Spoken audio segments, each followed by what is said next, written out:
Whoa, didn't see this one coming. So, yeah.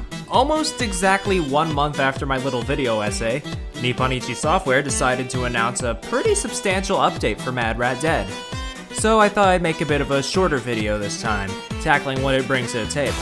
I won't be tackling anything I already covered last time, so if you want to see my thoughts on the overall game, check out that original video. But I'd like to add that this update has also given me time to tackle a little blemish that has plagued this game from the start, at no fault of the game itself.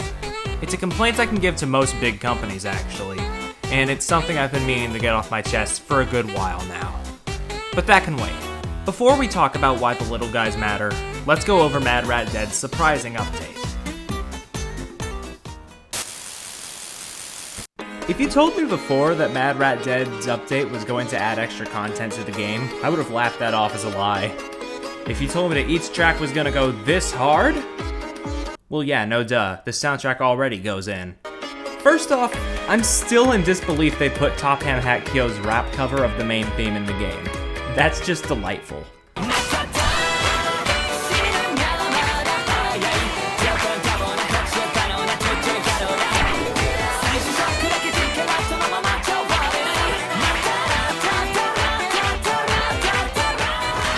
But the 5 original tracks are no slouch either. Nightmare Road and Bowing Steps are fantastic, each playing to the strength of the sax and the strings, respectively. Gloucester Carousel reinforces Ahese's obsession with making clown music bop. Mad Last World is this non-stop pump of adrenaline that is so damn good. Oh.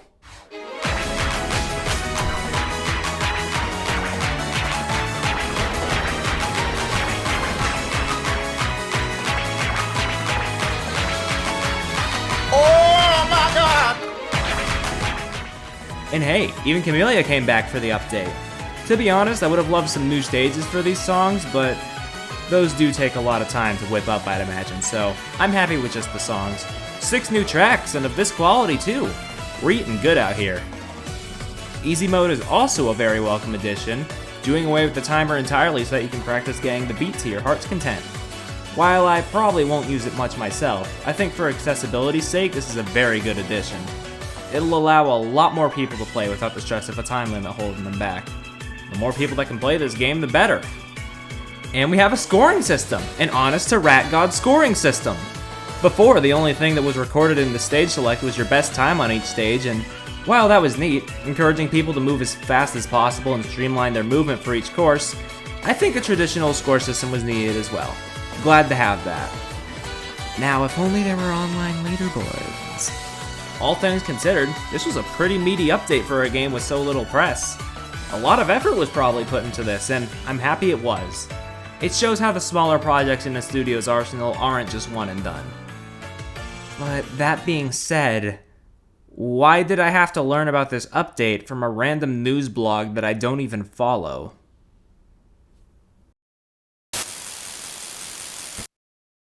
And so we cross over into my main point with this revisit. Mad Rat Dead was done dirty. Well, outside of Japan anyway. Seems like it has a fairly sizable audience over there. But like, everywhere else, it feels like this game is just being left out to dry. And that's a shame, because I genuinely think if this had the right push, it could become a modern classic instead of a cult classic. Not that either is bad, but I'd assume studios would want more of the former than the latter.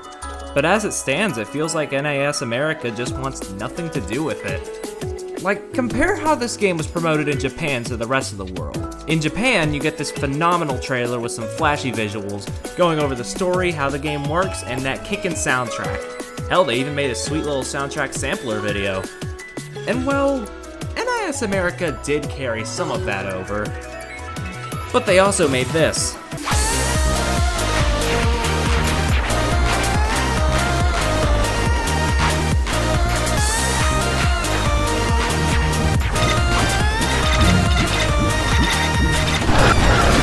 A trailer that displays none of the game's strength, with some offbeat gameplay and a focus on the rewind mechanic of all things. I'm not mad, I'm just more baffled by this. That's like preparing this beautiful sandwich, a real work of art, then only showing off the crust. Or the tomato. Nobody cares about the tomato. Plus, after launch, the game was just thrown out the door. Like, come on, even Nintendo throws out random trailers for their lesser-known games post-launch sometimes. Yet, there was this big update for Mad Rat Dead, one that polishes out almost every problem I had with the game in my original video, and NIS America couldn't be bothered bringing it over here at the point of this video. Yes, I know this will be dated whenever they decide to bring it over, but I don't care. I feel like this is a point that can be, like, addressed with more than just this game. It's a more general point, okay? You're gonna know that's unscripted. Japan? They put out a soundtrack preview the week before, they made an announcement, the works. But everywhere else, nothing. No fanfare. Guess they didn't want to leave their mark. Didn't even go for a PC port? And I don't know if this is the place to mention this, but every now and then, Nipponichi Software goes on a little headhunt for soundtrack uploads, and come on, that's free publicity! You don't want free publicity? I know I may be sounding a little overdramatic right now, and I'm aware not every game can be a big hit, but I also know this isn't a problem exclusive to Mad Rat Dead, that there are ways to stop games from fading into obscurity. There's so many lesser-known games I've seen just get done dirty like this, barely getting promoted, or getting overshadowed by the bigger guys on campus. Anything that isn't Sonic or Yakuza gets dwarfed in NFT lover Sega's shadow, and I could make a similar argument for series that aren't in Nintendo's current top 4. However, Nintendo does have those little partner showcases, so I guess I can give them a half pass. But they should also be focusing on stuff like Metroid and F-Zero, and not just leaving them to dry, knowing they're doing so. I guess the reason I insist upon this point is because without proper displaying of your smaller works, what makes them special, they will inevitably fade into the background. And with video games becoming more costly to make by the year, if this neglect keeps up, I could see these big studios no longer wanting to bother with these smaller projects, becoming content in their few cash cows. It's just like the wheel. Now, you may be thinking, well, who cares? We got people like Suda51 and indie developers to pass that torch, right? And well, to borrow a joke from my original video of this game, the answer is yes and no. Yes, indies sort of cover these bases, but as much as I hate to say it, indies aren't as everlasting as the big guys. And when the big guys just get more and more complacent over time, yeah, I can't help but be a little worried for the future. It won't be a world without variety, of that I can be certain. There's enough little deviations in the mainstream to stop that from happening. But if there's no drive for the big guys to take risks, then everything stagnates. It becomes a follow the leader mentality. And that's why the little guys are so important. It's why I like tackling games in my videos that are slightly outside the norm. Games that don't get the time of day otherwise. Because even if I can't show off every game, I believe every game deserves to take a bite of its special treat. Every game deserves to jump off its wheel of fate and leave its mark. And it's because not every game can do that I want to help bring attention to those that need it most. We shouldn't be afraid to deviate, because deviation is one of the biggest sources of inspiration. Deviation brings wonderful stories, unique gameplay, and most importantly, passion and soul.